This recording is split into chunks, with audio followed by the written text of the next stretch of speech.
Hey everybody, it's your old pal Chuck, and I am super excited to bring this video review to you. After a slight delay, I am proud to present from Transformers Legacy United, this is Deluxe Class Gears. Gears is a figure that has actually been about 4 years in the making. Originally, the figure was previewed in a montage poster for the Kingdom line, but we quickly found out that it and another figure, Polar Claw, were actually canceled, unfortunately, from the line. But we were told almost quickly thereafter that Gears would show up at some point. Well, it took about 3 more years, but here it is right now. And let me just say that we have a yet another contender for Figure of the Year. That means Legacy Wave 2 has given us three contenders for Figure of the Year, and it's only in March, April. For me, it's April. I think some people might have had this in March. And then if you factor in Studio Series Sunstreaker and even Sideswipe, as well as the Voyager class Shockwave, that's six figures um, before we reach the halfway point of the year for Figure of the Year. And those are strictly Transformers. I'm not even talking about other action figures. So I got to say, Legacy United came hard. Now, that might be early on because if the listings I've seen are true, as we progress into Wave 3 and 4, there's going to be a lot more repaints and repacks that people may not be interested in. Now, I got this figure from Command Store, did pay a little extra. Um, it is shipping now from Amazon and Hasbro Pulse, and as well as being found in stores. Um, so there is that. And just really, I have to say, this is an incredible figure. Um, there's been discussions online about Takara ending the Masterpiece line, and that everything's going to fold into what they call Master MPG. Now, keep in just real quick as an aside, right now that stands for Masterpiece Gatai. Much like the SH Figure Arts line, um, the people don't remember what SH stood for. It was actually like Shinkohin Henshin. It was a Common Rider spinoff. I think MPG is just a name, and that will become the Masterpiece line, so we will have non-combiners. But one of the other reasons why I think among the many reasons why Masterpiece has been in decline the last few years is that we've been getting these great generation figures um, that are pretty much Masterpiece quality. And we'll talk a little bit more about that in robot mode. But as you can see, the truck rolls very nicely. If you look at some of the designer sketches, they've been talking about flipping down the back there and using it as a tailgate. That's really up to you. And look, we have an appearance by Delilah. Hello, baby. Yes. Are you going to sit here? Are you going to come? Oh, she's sniffing gears. I love how you play havoc with the focus of my camera. Okay, but so besides that, Gears does come with a weapon. Now, this is how I choose to store it on the side here. And you do actually have to store it upside down. If you try to have it coming right side up, like first of all, you have to have it on a different side. But then what ends up happening is um, the edge of the grip of the blaster hits the wheel well, so it doesn't peg in as nicely. There's no, and up top, same thing. So you do have to use the sideways peg. You can also peg it forward. I mean, that kind of works too, but that's a little ostentatious. But transformation is very easy. So the first thing you want to do is come underneath here, flip those wheels in, unpeg the back section here. I know a lot of people were complaining that the chest was just sticking out, but my small potatoes. Maybe that could be something that could be corrected on a masterpiece version of Gears. You want to unpeg the back section, which will be the chest from the undercarriage. There are little tabs there that you know hold it in place, and you can close up this panel. We're going to talk about that in just a second. Then come up top here and do a little wiggle jiggle, and because you want to free up the legs here, they do peg in. And basically, what they do is there is a tab on the inside of the heel here that goes into that slot bar right there. And there's a little tab on the back of the hip that goes into the slot right where my thumb is, right above the wheel well. Now, when you straighten the leg out, notice that while it looks like you have double jointed knees, the bottom joint actually wants to lock into place. That's actually the transformation joint. And then flip up the heel section. That will soft friction into place. Let's do it again on this side. Straighten it out, straighten it out. I mean, you do have a very nice knee bend without using the transformation joints, but I mean, it's up to you. So with that done, you can come around to the top here and unpeg, lightly pull back on the cap. Now, some people have said they've had a hard time with these tabs along the side of the front of the truck, pegging into the shoulders. Um, I actually recommend just grabbing the figure like so and pushing up with your thumbs and down with your fingers, and that will lock it in. It's not like a hard tab in. It's like a little hold in place, but it does work. Um, Pull that back. Now, when you flip that up, you also want to pull back. Now, this section right here, the red part, pegs into slots on the back. What we're going to do now is fold the wheels in just like so, and now we're going to fold up the cab. And the front wheels are actually now going to peg into those tabs. So then finally, to finish off the transformation, you want to fold out the arms on these hinge joints, lift up the chest, and then fold the arms down. Now, a few things to note. Number one, you can, for the transformation, rotate the head around. But let me just show you that the head is on a different axis joint, so that if you rotate it around, the back of the head will tend to sit a little more forward and not flush with that panel, if you can see. Also, because of the shape and design of the head, while it is on a fairly nice ball joint, if you start to turn it more than it can go, you will push the backpack back ever so slightly. I mean, if you turn it all the way, it's actually not that bad. It's really when it's on an angle. So if you sideways is okay, but it's on those angle joints. Not very noticeable, but it is there, and I don't think it's that bad of a thing. Now, something else I need to mention very quickly, because I've been actually seeing this a lot in forums and threads. I guess people just don't follow Transformer news. The stock photos for Gears show the figure coming in package just like this with the chest attached. Well, shortly before the actual release of Gears, it was announced by Hasbro and shown when this figure got out overseas, that the chest panel actually comes detached. It just snaps in here on the hinge right there. This comes detached and is rolled up in tissue paper with the blaster. You are A lot of people, they're getting these figures from Hasbro Pulse and from Amazon. They're actually contacting customer service looking to make returns, saying that the figure is missing a part. That's not how it is. They've obviously did that either to protect the chest because you have the plastic ties coming across the top, or to prevent the chest from being stolen since it is on just a friction hinge.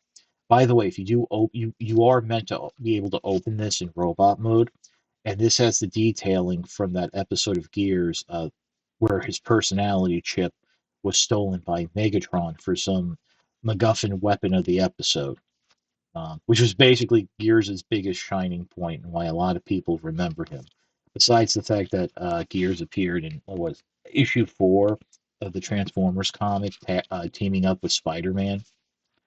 Um, Another thing we want to mention about the figure is a nice little Easter egg that's included. If you rotate the head around all the way, you will see this unique marking. Well, if you turn it around, that's actually an M. Um, as we all know by now, thanks to the book, I think was called the Toys That Made Us, or the history of toys. We know of the history of Knickerbocker Toys. It was a company founded in New York. It's the name Knickerbocker. Their biggest claim to fame was that in the early to mid 60s, after the initial light rights expired, they became the predominant makers of Raggedy Ann and Andy dolls. Well, in the early 80s, some of the executives were in Japan and found this little keychain that was a train that turned into a robot. And they were just so floored by it that they immediately wanted to design their own transforming toy line, seeing as how the popularity of transforming toys was actually booming at the time in Japan, and bring it over to the US. So they designed these geometric shapes that would turn into 1950s sci-fi inspired robots called the Mysterians. That's with an A. I sometimes mispronounce it as an O, Mysterions. It's with an A, Mysterians. Now that was the first line. The second line was going to be small cars and trucks. I think it was going to be called Mobile Force or Mobile Fighters. Um, and those like were it was like a truck like gears, a jeep, a sports car, and a cab over engine uh, truck. Well, obviously, if you saw those designs, those were actually gears, brawn, windcharger, and huffer. Now, Knickerbocker was doing it all the right way. They actually went to Marvel. We're going to have a comic book. They wanted to work with Sunbow and Marvel Studios to create a cartoon for them. The comic book was going to be first. Jim Shooter came up with a fantastic um, pitch for them and what they were going to do. And in fact, the guy at Marvel Studios who were having friction with the Marvel Comics division, he came up with something that Knickerbocker Toys didn't like, and they specifically said, "We want Shooter's idea." Well, unfortunately, Knickerbocker Toys was bought by Warner Brothers in the late 70s. And then by 83, they were actually sold off to Hasbro. Sales had not been wonderful. They were making a wide range of toys but they just weren't selling as well as I guess Warner Brothers wanted, and any and all plans for the Mysterians were cut off. Hasbro noticed the designs for the four vehicle-based Mysterians, and again, these were like cars and trucks that also had those 1950s style alien faces. Well, they passed them along to Takara, who they had already started working with to design Transformers. And long story short, some of those designs ended up in the late waves of microchange, but they were all included in the first wave of the Transformer mini bots, except for Gears. Gears was never released in Japan in the Transformers line. It was released in the Microchange line in a darker color scheme than it was released in Transformers. But not like Warpath and Cosmos were actually never released at Japanese retail, but they were released at through mail order. Gears never got that. So I don't think the original Gears toy was released under Transformers under Transformers branding until the encore book box reissues of the time, many for the 20th anniversary.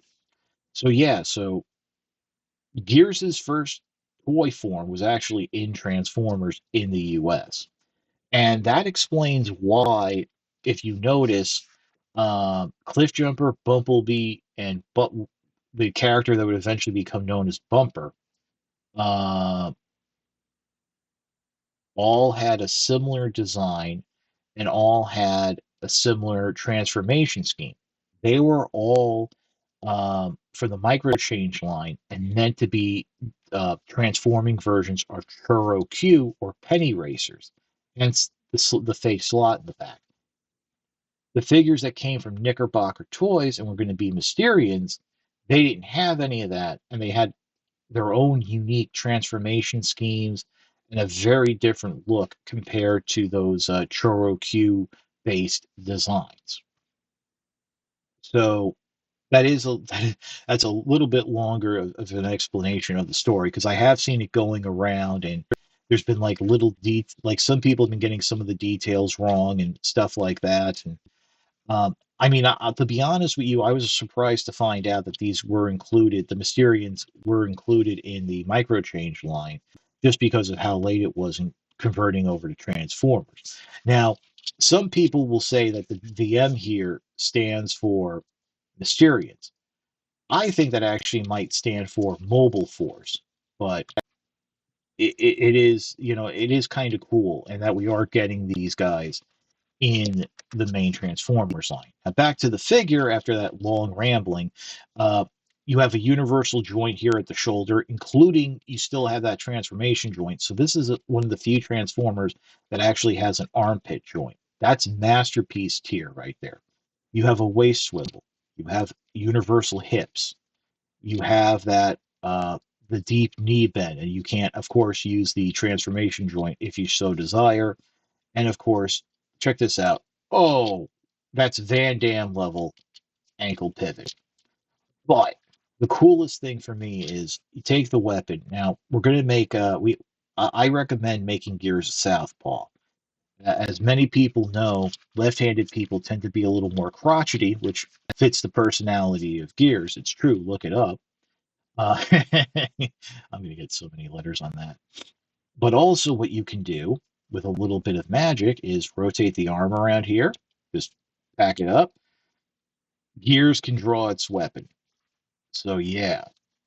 Also, one of the other reasons why I'm making Gears a southpaw is I like to have that peg on the inside. So, you do have that. Now, I mentioned that masterpiece tier quality. Um, you know, again, I think getting figures like this, because my question now is, how could Masterpiece do this better? And obviously, it would be a little bit bigger. You might have hide the tabs better. You might hide the wheels a little bit better. Although, to be honest, I don't think it's that bad. Maybe some interchangeable faceplates, but that's all really secondary stuff. I don't see how a masterpiece figure could do this transformation any better. And I think that's the problem. Um, when we've gotten like a masterpiece Bumblebee 2.0, that original Bumblebee was fantastic, and in my opinion, looked like it just walked out of the cartoon. The 2.0 made the design far more complicated to transform and just did not look as good in robot mode. You had those weird looking feet, all the panels folded up, and also there's been fragility issues. This is a very solid, um, quality figure. I mean, my concern would be getting a Gears in the Masterpiece line. It'd be thin panels everywhere, very thin plastic that could break. If it's got clear plastic, it'd be load-bearing hinges and stuff. It's just, uh, I mean, it's a shame that I've passed in the recent years. I've passed on more masterpiece figures than I ever thought, like Trailbreaker, um, Hoist, just because it's like the price is another thing. I mean, this is like $25. Um, the masterpieces, even the cars, start slightly below $100, and then something like Trailbreaker and Hoist were over 100 because they were like larger, like SUV minivan type of trucks. It's just, I think this is what killed the masterpiece line. I mean, we've got Power Master Prime coming, and even though I'm ordering it, I'm fairly confident in the next 2 to 3 years we will have a Commander class Masterpiece Optimus Prime that will blow the Takara masterpiece out of the water. So there's that. Now, one other little bit of quibble I have with the figure is, as I mentioned, the price. This is a very small figure. Like with all the mini bots, they're being released as deluxe class figures, but they're roughly half the size of a normal deluxe figure.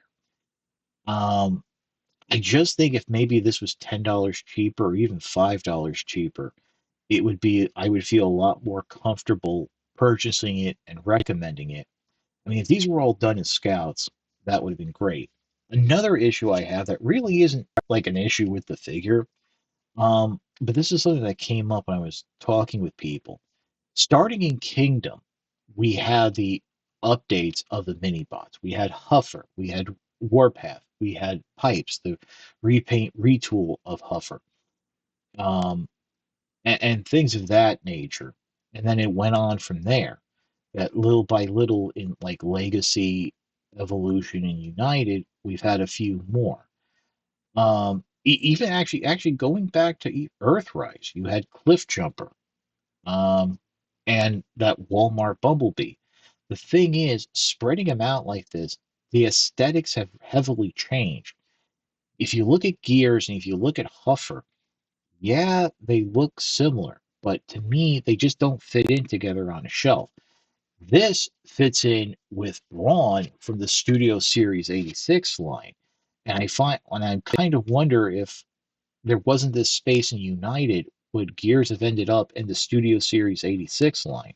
And actually, if it had a bit more of a prominent role in the movie, Gears would be going on my Studio Series 86 shelf.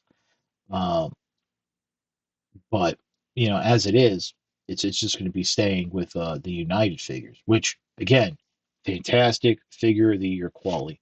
The little quibbles I have are just little things here and there that really you can't do much about. And of course, um, your mileage may vary. You may get a version of this figure that's a floppy mess. Although, as I don't see a lot of ball joints, I don't see that happening. Um, Also, and one last thing before I get to my final thoughts. If you do have problems with this part pegging into the arms and shoulders, and if you've rotated the head around, rotate it back the normal way with them looking out and see if that'll help. There's always that. But yeah, I think I've rambled far too long for a small deluxe figure, but that just tells you how much I love Gears. I've already taken a lot of photos of him, shared some stuff on Instagram and all that, but see this figure, definitely pick it up. I would say out of all of Legacy Wave 2, the first two figures you have to get are Silverbolt and Gears. After that, it's your money. You go ahead and you spend it how you see fit. But definitely pick this figure up. And that's it for the review. So if you like this review, you know the deal. Like, comment, subscribe. Helps with the algorithms. I have a Patreon, www.patreon.com/chuckdog1999. Dollar a month, $12 a year. No thrills, no tears, no special rewards. Helping me, helping you. But as always, your views are more than thanks enough, and I really do mean that. The news cycle has pretty much closed already on Gears, so um, any views I get off of this are really from people who wanted to hear my opinion on it, and believe me, I appreciate that so much. Um, and I hope you are able to get something out of it, especially if you've watched like now at almost 25 minutes. But yep, that's about it. So once again, this is your old pal Chuck. 4 Gears. We will see you next time.